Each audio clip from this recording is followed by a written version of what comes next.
Welcome to the Deep Dive. This is where we take sources you've provided and, well, we really get into them. We do. And today we're looking at something fascinating, the letters of Vincent van Gogh from early 1882. Specifically, his letters with his brother Theo, right, during that crucial time in The Hague. Exactly. These aren't just observations. They're raw, personal. You get a direct line into his thoughts, his struggles, his art, his relationships. It's all there. So our mission here is to really understand Vincent's mindset. He's trying to develop as an artist, dealing with family drama, navigating life in The Hague. And there's a lot of tension, a lot of passion just beneath the surface, and sometimes right on it. It's powerful stuff. Okay, let's dive in. Where do we start? January 1882. Yes. Vincent's just set up his first proper studio. It's at 138 Schenkweg in The Hague. He got some money from the artist Anton Mauve to help him get started. And how does he describe it? Is he excited? It's interesting. He's quite practical about it. He mentions getting proper kitchen chairs and a really sturdy kitchen table. Simple things. Grounded details, almost mundane, considering the intensity we associate with him. Right. It suggests this need for some kind of stability, maybe, a solid base. He even notes the large window, double the usual size, which feels significant given his later obsession with light. Yeah, you can almost see the connection forming. Yeah. He even calls it the first of many simple rooms, linking it to the famous bedroom in Arles later on. Exactly. But this fresh start in The Hague immediately causes problems back home. With his parents. Yes. Theo writes on January 5th. He supports the move to The Hague in principle, but he's very critical of how Vincent left things in Etten. What was Theo's main issue? Well, Theo points out their parents' background, rural, not used to modern city life. He implies Vincent was kind of callous, didn't consider their feelings. He actually lays it out pretty strongly, doesn't he? Numbers his point. He does. Accuses Vincent of having contrived his departure, acting childish and shameless, making life almost impossible for their parents. Pretty harsh words from Theo. Wow. And he mentions their father being really distressed. Urges Vincent to make amends. And Theo also notes Mauve's growing influence on Vincent's art, which is another layer here. So how does Vincent respond to this? Because knowing Vincent, he wouldn't just take that lying down. Oh, definitely not. His reply, just a day or two later, is this incredibly detailed, point-by-point rebuttal. Okay, let's unpack that. He denies contriving his exit. Completely. He recounts specific talks he had with Mauve and even their father about maybe setting up a studio in Etten first. It wasn't some secret plot. And he was still focused on those Brabant peasant subjects, right? Very much so. He wanted to continue studying them. That was his artistic drive at that moment. It shows his commitment already to depicting ordinary life. What about this Jesuitism accusation Theo brings up? Seems like a loaded term. It does. It sounds like it refers to what they saw as their father's maybe overly dramatic or manipulative emotional displays. Vincent describes his father as touchy, irritable, needing his own way. Paints a picture of a difficult household. Definitely. And Vincent admits he had this enough moment, this outburst where he felt he had to say some honed truths, things he felt others were thinking too. Did he try to smooth things over at all? Well, superficially, he sent a New Year's letter. But in the letter to Theo, he's clear. No regrets about the confrontation, won't take back his words unless his parents change their behavior. That's quite stubborn. Shows that fierce conviction he had. It really does. He's trying to balance wanting family peace with this absolute need for his own independence, his own truth. What about Mauve? Does he push back against Theo's comment about Mauve's influence? He acknowledges his respect for Mauve, definitely, affection even, but he's very firm about his own artistic path. He won't just be a copycat. He also gets into being a free thinker, right? Defending his views. Yes, he denies trying to belittle his father's faith, but absolutely refuses to retract his criticisms of the clergy or organized religion. He's wrestling with big ideas. And the stuff about his father's health. He kind of dismisses it as more drama, more manipulation. He recognizes writing letters isn't the best way to sort this out, prefers talking honestly with Theo. But even with Theo's support, money is still tight. Always. It's a constant worry, that financial insecurity, even as he's trying to get his art going. Yet, despite all this family tension and money stress, there's also excitement about the art itself, isn't there? Oh, absolutely. You feel his energy when he talks about setting up the studio, the progress he's making, trying new drawing materials Mauve suggested. He sounds genuinely pleased to have his own space. He really does. And he's looking forward to Theo visiting. And then there's this mention of acquiring woodcuts. From the Graphic, Right. that illustrated magazine. That's the one. Artists like Herkimer, Fields, Frank Hall. He mentions specific ones like houseless and homeless and Irish emigrants. Themes of social realism, poverty, hardship. Exactly. These aren't just pictures on his wall. They're feeding his own ideas, resonating with what he wants to depict, like his studies of diggers, potato workers. He's already planning bigger compositions. And thinking practically, too, about Mr. Tursteig at Goupil's, the art dealers. Yes, and needing certainty about Theo's money. That financial lifeline is just crucial. There's ambition there, too, though. Mauve offering to get him into the Poltra studio. Huge. That's the Artists' Society in The Hague. Access to life drawing, networking. It connects him more formally to the Hague School, known for its realism. He credits Mauve a lot for watercolor and oil techniques. He does. But he also hints it's not always smooth sailing with Mauve either. Calls him melancholy, mentions their shared nervous dispositions. So even helpful relationships have their challenges.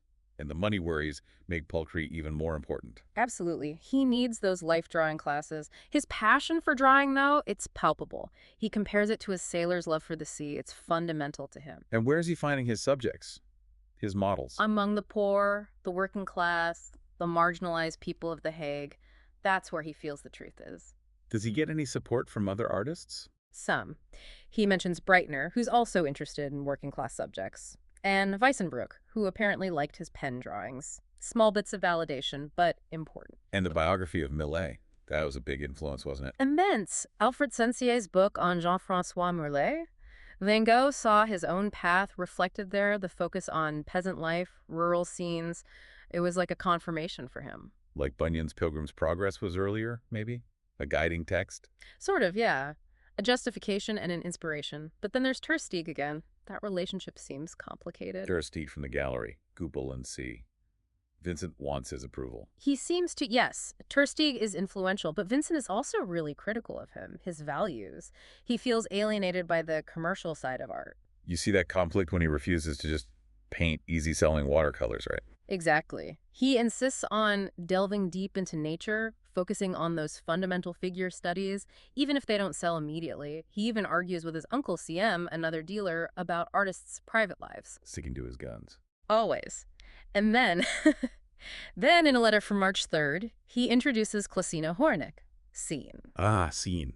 This is where things take a major turn. A huge turn. Personally, artistically, everything. So moving into March 82, he's working with Cian and her family, her mother, her child. Daily. He says they're splendidly willing models, despite their poverty. He's noticing details, her smallpox scars, her figure, their clothes. The artist's eye is always working. But how is he paying them? If he's struggling himself. That's the thing. He promises them payment a guilder a day when he sells something. It shows how precarious it all is. He wants to keep his studies, thinks they'll be worth more later, but he needs to sell. He's hoping Tursteig might buy something occasionally. Yes, or maybe trade work. He explains these figure drawings aren't just standalone pieces. They're studies for bigger things, like that third-class waiting room idea. He's thinking compositionally. So the artistic vision is still developing alongside the personal drama. Absolutely. He mentions his uncle CM might visit, so family is still around, but his real focus now is working from life. He says working without models is quite wrong for him at this stage. He sounds almost hopeful, seeing a little bit of light. There's a glimmer, yes. He finds deep satisfaction in drawing people, even when it's hard. He talks about having kids in the studio, drawing an orphan boy. He wants life around him. It seems he connects better with people on the margins than with, say, polite society. Definitely. He mentions feeling awkward around etiquette-conscious people, but finding something more genuine with the poor, which fits his art, of course. But the money problems don't go away. He asks Theo for more help. Yeah, even just a small amount. He's worried about keeping the models waiting for payment. That constant stress must have been immense. There's a mention of Breitner apologizing to Theo about a drawing. Just a side note, yeah, maybe some friction in that circle. But he also describes going out with Breitner looking for character types to draw, so they're still collaborating, sharing that interest. And then the postscript, paying rent, working late, just the daily grind. Exactly. And Theo's advice is still practical. Keep Tursteig sweet. He's important. But Vincent's frustration with Tursteig is building, isn't it? That opium comment. Oh, that really got to him. Tursteig comparing his serious drawing studies to opium, just something to dull the pain of not making saleable watercolors. Vincent felt completely misunderstood, belittled. And that leads to this rather startling suggestion. That Theo should become a painter himself. Quite a leap. Why does he suggest that? He sees it as offering more independence, more freedom than being a dealer, maybe even a kind of personal renewal for Theo. It's an idea he'll keep pushing later on. So mid-March, this idea about Theo painting becomes a real theme. It does. Vincent calls it a long-held innermost thought. He's clearly been thinking about the art world, his low opinion of dealers in general, based on his own frustration. But he used to admire Tersteeg, didn't he? He did. He recalls a time when he saw Tersteeg as capable, genuine. His disillusionment now feels like it comes from perceiving a real change in Tersteeg, or maybe in his own understanding of him. He does this sort of cold-blooded analysis of Tersteeg's character. Yeah, wondering if Tersteeg's sophisticated exterior hides real feeling, or if he's just emotionally closed off. It's Vincent trying to figure people out, especially those in power in the art world. And if Tersteeg lacks empathy, Vincent's respect fades. Pretty much. He also clarifies again, he's not primarily a landscape painter. The figure is always key for him. But he still pushes this idea that Theo has a hidden talent for landscapes. And warns Theo about getting locked into Goupil's long-term. The loss of freedom. Right. He thinks artists who regret their path often skipped the hard yards, the foundational drawing, which is exactly what he's focusing on. He mentions trying to make saleable art himself and Mauve not liking it. Yes. Contrasting Mauve's artistic seriousness with Tersteeg's focus on what sells. He knows it would be a huge financial shift for Theo. Acknowledges it, yeah, but emphasizes the solidity of working with your hands, the physical reality of painting. He wants to talk practicalities with Theo, the how to do it, not just the selling. The passion for the craft itself. Totally. And then, inevitably, another request for money towards the end of March. For clothes, living costs until Uncle CM pays up. He's still working with the same models. CN's family. Yep. Focusing on heads, but now needs to tackle hands and feet. Planning ahead for nude studies in the summer. Why nude studies specifically? To really understand form, movement, especially for figures like diggers, seamstresses. But he knows finding nude models will be tough. Social norms back then. Exactly. He's Yes. worried about scaring off his current models, too. It was difficult. He also talks about his artistic taste here, preferring Goya and Gavarni. Yes, over Ribera, Salvatore Rosa. He finds a sense of nada, vanity, emptiness in the latter, linking it to Ecclesiastes. It shows his philosophical leaning, rejecting grandiosity for something more real. And he ends this section still pushing the Theo's painter idea. Still serious about it. Mentions more drawings for CM. The rent worry. A negative impression of the artist Debach thinks he's insincere. Compares painting to a long campaign. That conviction about Theo painting clearly stuck with him. It did. He brings it up again in later letters from Drent. Okay, so now we hit May 1882. Things really intensify. The break with Mauve. A huge blow. He describes this most regrettable conversation. Mauve refuses to even look at his drawings and hits him with, "You have a vicious character." Ouch. How does Vincent explain that? Well, Vincent explains his own statement, "I am an artist," not as a boast, but as meaning he's constantly searching, deeply involved. It's about the process, not the status. Mauve's words hurt deeply, but Vincent won't apologize or ask why. He senses this unspoken suspicion. And he links this directly to CN, doesn't he? Yeah. Posing that moral question. Right. Who's more cultured? The man who deserts a woman or the man who helps her? It leads straight into him telling Theo about meeting CN pregnant, abandoned in the winter, taking her in as a model. He details the help he gave her. Rent, food, hospital care, and Leiden. Yes, quite extensively. He frames it as simple human decency. What any honorable person would do. It's a very clear statement of his ethics. And then the bombshell. He intends to marry her. Exactly. After the baby is born. To keep helping her, stop her having to go back to prostitution. He sees it as a partnership. She depends on him. But she also helps him as a model. It's mutual support, however unconventional. This must have been a massive decision, socially speaking. Huge. And the break with Mauve clearly affected his work immediately. He says he put aside painting, watercolors, felt too nervous even for brushes. He contrasts talking openly with Theo versus Mauve, calling him vicious. Yeah, how can you talk to someone who judges you like that? He insists his actions with Cian were just doing what needed doing, what was ready to hand. Different from the Kivas situation where she rejected him. Totally different. He said no. Cian needed help. He worries now, will Theo, Mauve, Tersteeg all abandon him financially for this, leave him destitute? He sends Theo drawings of Cian and her mother. To show how much she's helping him. Asks for some back for reference, always thinking about the work even now, mentions his preferred paper, an unfinished chair and a technailment, drawing those little details. So Theo obviously reacts to this news about CN, the marriage plan. He must have expressed concern. Vincent's next letter appreciates Theo's point about class equality, but contrasts it with how the world really works money, status. He feels sympathy for people regardless. He defends helping CN based on the golden rule, essentially. Pretty much how we'd want to be treated. He criticizes Cian's baby's father for choosing social standing over marrying her, wondering if he'll regret it. And contrast that with his own values, not deceiving or forsaking a woman. He brings up accepting Key's rejection again. Right. To show he respects a woman's choice, but feels a duty here, he's serious about marriage like a vow you don't break lightly. He recounts meeting CN again, pregnant, ill, alone. Yeah. And his decision to marry her was gradual but firm. Yes, to offer serious, lasting help. He describes being upfront with her about his poverty, his intentions weren't seductive, and she agreed to be with him. Planning a quiet wedding after the birth in Leiden. To avoid a false situation, he sees it as a partnership, her helping in his trade of drawing. He believes this doesn't disgrace his family, hopes they'll accept it. But he's resolute. He won't forsake CN for anyone. Absolutely not. They've come to terms with each other's pasts. He'd feel like a blackguard for seduction, but would despise his family for opposing his loyalty now. He knows CN isn't a typical painter's wife. Admits that, but stresses her willingness to learn, to help. He fully expects Ter Steeg will disapprove. He asks his family not to oppose the marriage, hopes Theo's support continues based on his art. But states he won't visit them, with or without CN. He's on his path. He'll be obliging in other ways, maybe living arrangements, but not if it means disloyalty to CN. He asks Theo's advice on where to live, but no guardianship. He mentions the Giel affair. Yeah, seems like a past family issue he wants no part of. Marrying CN is a promise he must not break.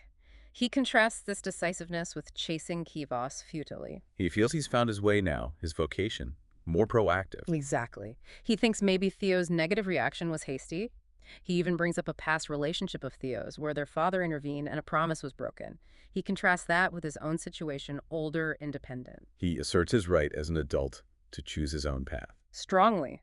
He says he and CN want a domesticated life. They need each other. Marriage is the only way to stop the gossip, the illicit relationship talk. He knows they'll likely be poor. Fully aware, but marrying her is right and honorable. Abandoning her would feel worse than any hardship. It's not just obstinacy, he says. It's commitment. Yes. He's flexible on where they live if his presence in The Hague is awkward.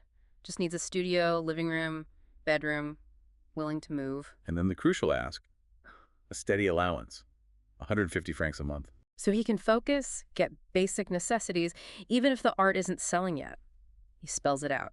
Withdrawing support paralyzes him, hurts CN and the child. But even facing that, he won't break his promise to CN. No. He ends with this incredibly passionate plea, is helping a pregnant woman a capital offense, and that postscript. CN and the child cannot pose headless. But a grim realism there. Yeah, stark reminder of the practicalities amidst it all. Later, letters show him feeling he has to withdraw from his own social class because they reject him. He clarifies again the baby isn't his, but he's still marrying her. Compares it to fishermen facing the sea, choosing reality over fear. His biggest fear remains Theo cutting him off.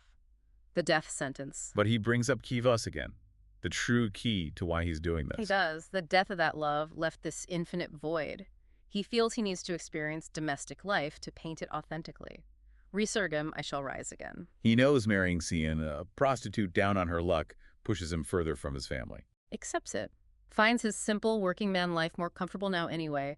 Just hopes Theo sticks by him despite the gulf between them. So wrapping this up, Yeah. These letters from early '82 are just packed with struggle, aren't they? Immensely. Artistically, financially, familially. And then the huge, life-altering decision about CN, it's all intertwined. You really feel his passion, his absolute commitment to his principles, artistic and personal, even when it makes life incredibly difficult. And that complex relationship with Theo unfolds the dependence, the arguments, the underlying bond, the fierce need for independence. The real aha moments for me are seeing that direct line from his life, his room, his relationships, his poverty, straight into his art. Yes, and that clash between his values and what society expected. Plus, just that relentless dedication. to the drawing, to seeing. It's impossible not to see how these early struggles, this intensity, kind of foreshadows the rest of his life, the tragedy to come. Absolutely. Which leads us to something for you, the listener, to think about. Right. Consider the sheer courage it took for Van Gogh to go against the grain like that, defying social norms, family disapproval, everything for his art, yes, but also for his personal convictions about seeing.